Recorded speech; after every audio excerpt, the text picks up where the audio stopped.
Olá, meus amigos, voltamos para a nossa aula sobre o Livro dos Espíritos.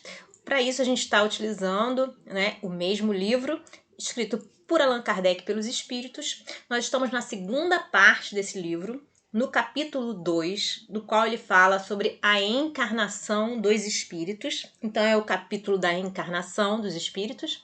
Nós já falamos sobre o objetivo da encarnação, sobre a alma, e hoje a gente vai falar sobre o materialismo. Aí vem uma pergunta assim, né?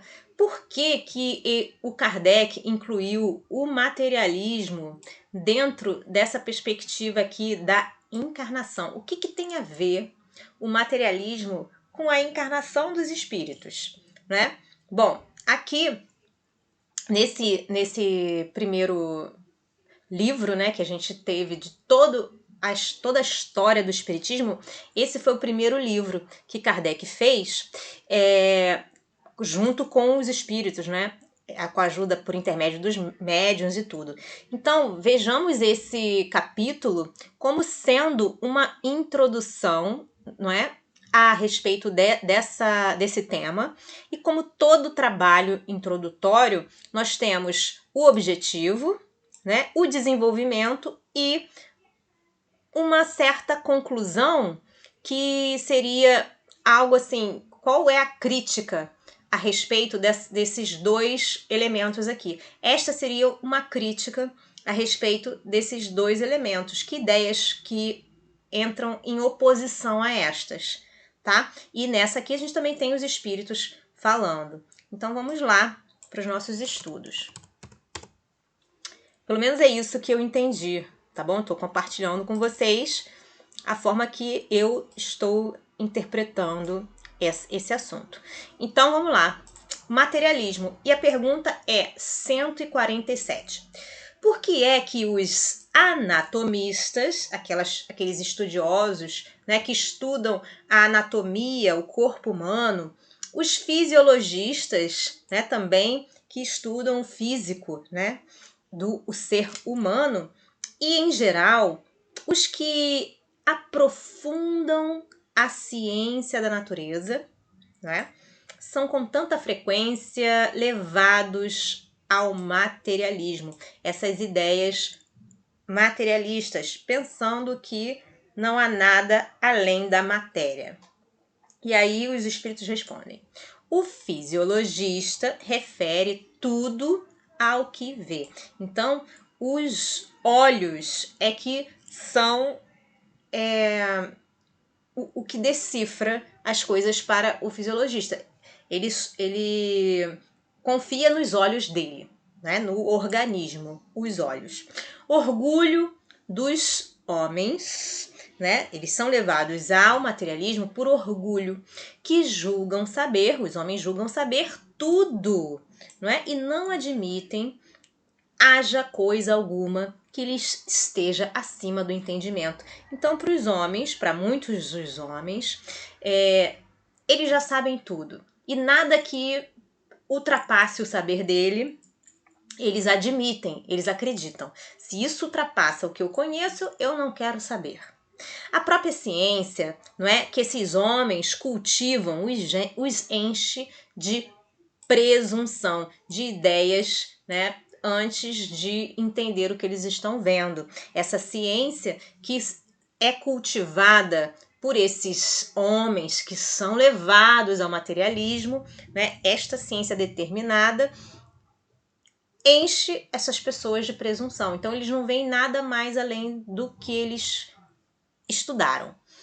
Esses homens pensam que a natureza nada lhes pode conservar oculto. Então não existe nada de oculto na natureza.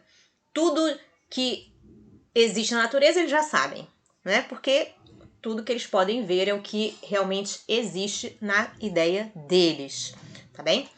Então, pergunta 148. Não é de lastimar, né? De pensar assim, poxa, que triste que o materialismo seja uma consequência de estudos que deveriam, contrariamente, de outra forma, mostrar ao homem a superioridade da inteligência que governa o mundo, né? A superioridade de Deus. Não seria uma coisa triste isso, pensar que o materialismo causa isso? Deve-se daí concluir que são perigosos, não é?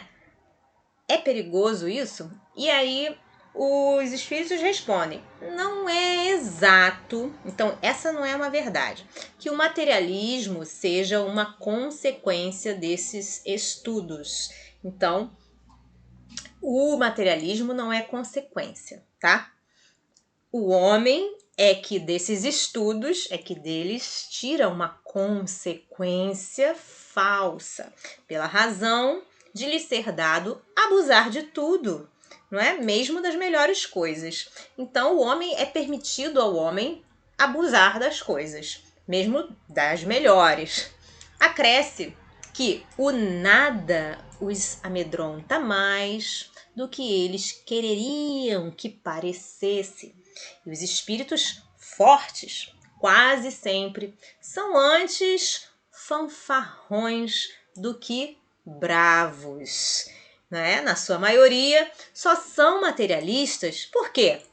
Porque não têm com que encher o vazio do abismo que diante deles se abre.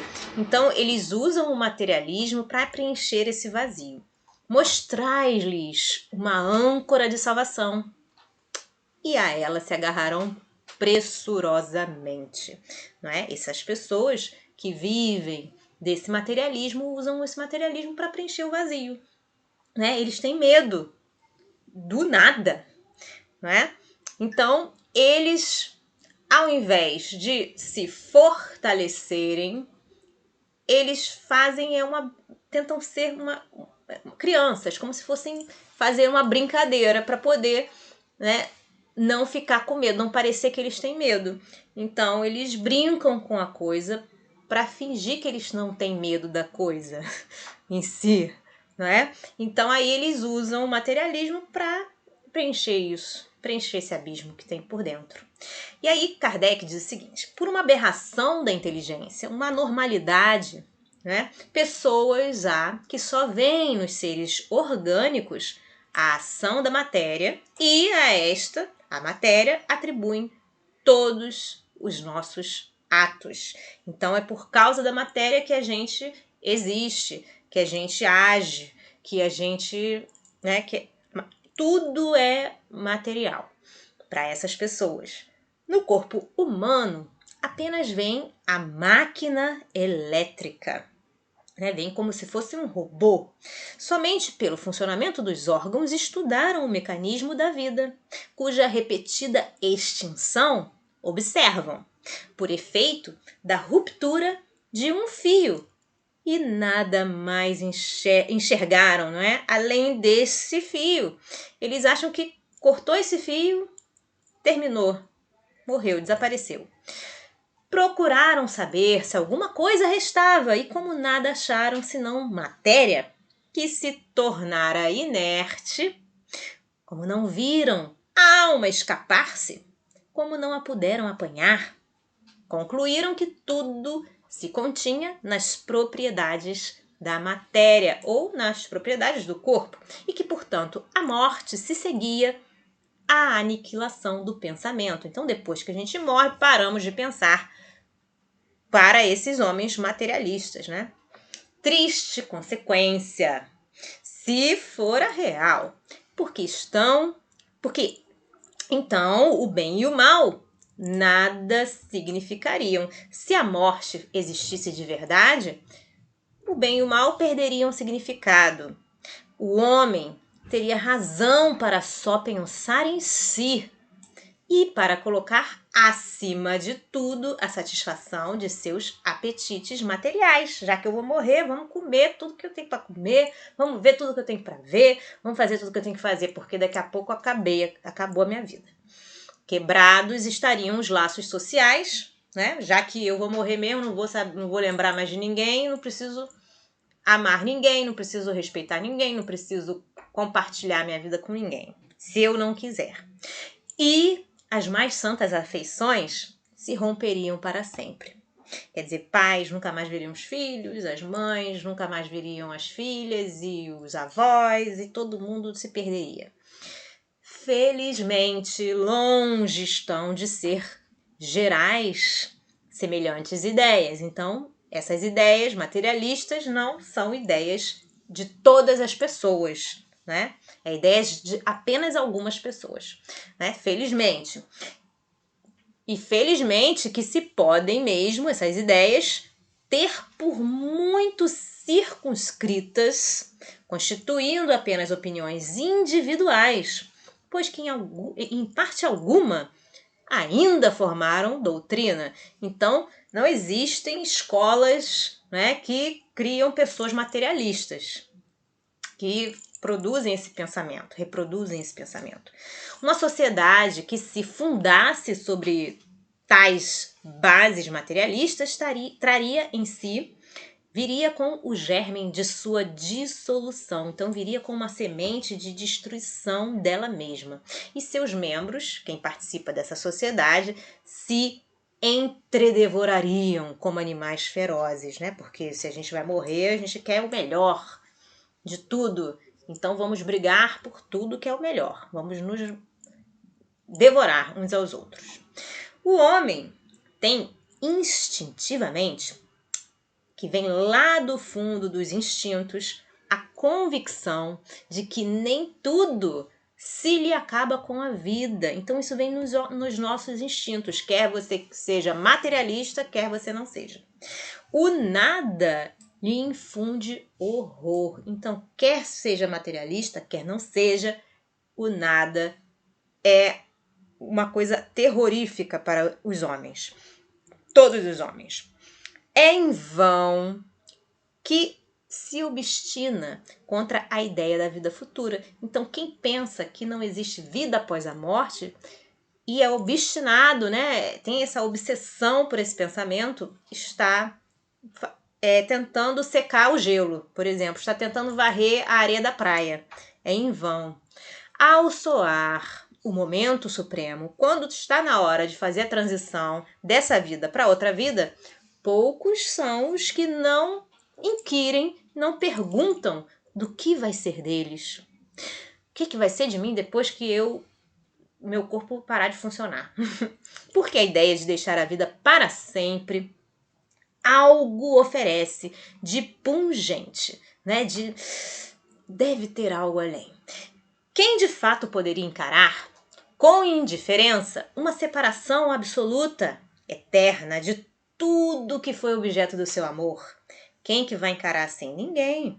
Quem poderia ver sem terror, sem medo, abrir-se diante de si o imensurável abismo do nada, onde se sepultassem para sempre todas as suas faculdades, tudo que você aprendeu, né? Tudo que você vai ser destruído, obliterado, todas as suas esperanças. E dizer a si mesmo, pois que, depois de mim, nada mais, senão o vácuo, tudo definitivamente acabado. Mais alguns dias e a minha lembrança se terá apagado da memória dos que me sobreviverem. Nenhum vestígio, nenhum traço, dentro em pouco restará da minha passagem pela terra. Até mesmo o bem que fiz será esquecido pelos ingratos a quem beneficiei. E nada, para compensar tudo isto, nenhuma outra perspectiva além da do meu corpo ruído pelos vermes. Será que uma pessoa realmente, que está no seu estado normal, né, falaria isso sem estar aterrorizada? Então ele continua assim, não tem este quadro, esta situação aqui, alguma coisa de horrível, de glacial, fria? A religião ensina que não pode ser assim, e a razão nolo confirma. Então aqui temos duas vertentes, a religiosa e a racional, né, que estão confirmando que isso não é verdade. Mas uma existência futura, vaga e indefinida não apresenta o que satisfaça ao nosso desejo do positivo. Essa, em muitos, a origem da dúvida. Então, quando nós nos perguntamos, será que tem vida após a morte? É devido a essa origem, né? Desse desejo que exista algo após. Essa, em muitos, a origem da dúvida. Por isso, possuímos alma, tudo bem, está bem. Mas que é a nossa alma? O que é isso? Tem forma? Tem uma aparência qualquer? É um ser limitado ou um ser indefinido? Dizem alguns que é um sopro de Deus. Dizem outros que é uma centelha. Outros dizem que é uma parcela, um pedacinho do grande todo. O princípio da vida e da inteligência. Que é, porém, o que de tudo isto ficamos sabendo. O que a gente pode saber de tudo isto? Que nos importa ter uma alma, se extinguindo-se-nos a vida, ela desaparece na imensidade, como as gotas d'água no oceano. Qual a importância de você ter uma coisa se um dia ela vai desaparecer, não é? A perda da nossa individualidade, do que a gente é, não é igual, não equivale para nós ao nada. Então, se você se perde, se você desaparece, se você perde a sua identidade, perde a sua memória, é a mesma coisa que você voltar a ser nada, não é? Pois disse também que a alma é imaterial. Ora, uma coisa imaterial carece, né?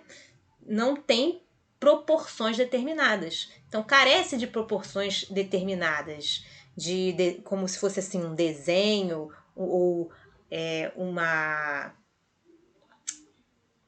forma, né?